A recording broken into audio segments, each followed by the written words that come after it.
All right, so I started doing a lot of stuff off camera, um, just because it takes a while um, to do a lot of the stuff, and I didn't want to be recording for like so. Well, I started recording me doing it, and then it ended up to be like a long time, taking a long time. So I just kind of stopped recording.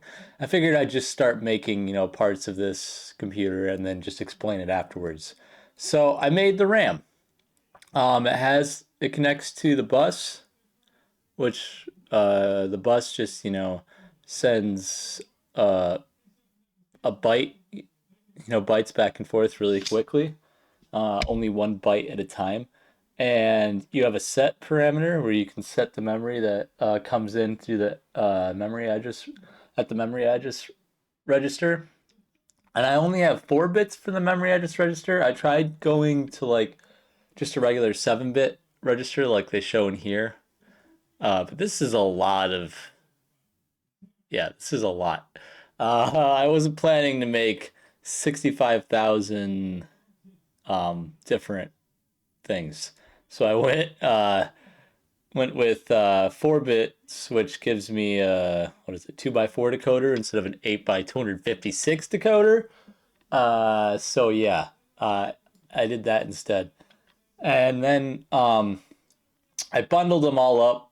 So in Reaktor, these bundles are basically like a bunch of connections bundled into one connection. So if you look here, see how this bundle is connected to here? Basically, I'm unpacking this this connection right here. This is a bunch of basically wires, and this is me unpacking it right here with this thing, and then this is me packing it back up into a different connection. Yeah, so that's how I handled, the bus. And then I add a set bit to the bus, and then over here, I remove the set bit with this split thing. Um, so yeah, and then each part has, so this is like, what is it, 16 different memory addresses you can choose from. So it has, it compares, like up here, this is this part right here. That's what this is. They're not exactly the same, but whatever. So this is the register that I made before in the previous video. A little bit different because I changed some things around. Um, and this is just seeing if if you're selecting this part of the grid. If you're this is the row and then the column. A and B is the row and the column. And then it's seeing also if you're setting it. And if you're setting it, well, then we're going to store it into the register, and um, then we're going to let it pass through the bus. Otherwise, if this isn't this row in this column, we'll just pass through whatever's already through the bus. And I was trying to get away with only using these NANDs, but um, with this part, with the enabler, I couldn't do it. I had to use a routing device like this. I had to use this to uh, route it to the top or the bottom, and I had to use a comparison thing in order to do that. So whatever. But yeah, so I just connected a bunch of these together. This is the bus, and they just keep going. They're just connected together. This is uh, row. I mean, row zero, and this is all the columns for row zero.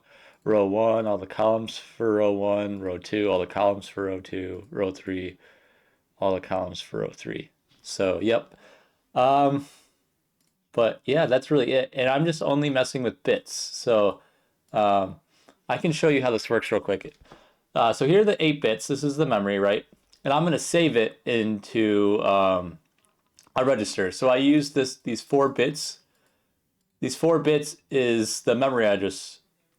Is the bits is me telling where to save it into the RAM. So this is going to be stored in the memory address register. So let's say I wanted, uh, I'm going to get speed crunch out just so I don't have to. Well, here I want the memory address 0. and I can select some bits. Let's just select, you know, on and off. Set. You see that? You see the bits right here. Now, if I switch to 1, memory address 1, you see that the bits are different. It initializes to 1. I think that's a Reaktor thing. I could change that, but it might take some time. So this is memory address 1. This is memory address 0. You know what? You see that it saved it for memory address 0. So I can go to 1, set different values. Let's say like on the opposite. So let's use different values for memory address 1. So here's memory address 0, 1. They're just kind of alternating, you know, spots. And then I could do memory address 2. Maybe just select the top 4. Set that. So now you see that it saved all the bits. So here's 0 again, memory address 0, memory address 1, memory address 2. And then I can go to 3. Yeah, I can keep doing this, you know, for all possible 16 combinations. So let's set that. 0, still saved. 1 still saved. 2 still saved. 3 still saved. Yeah. So that's that. That's RAM, my own RAM. Very simple, very simply made in Reaktor.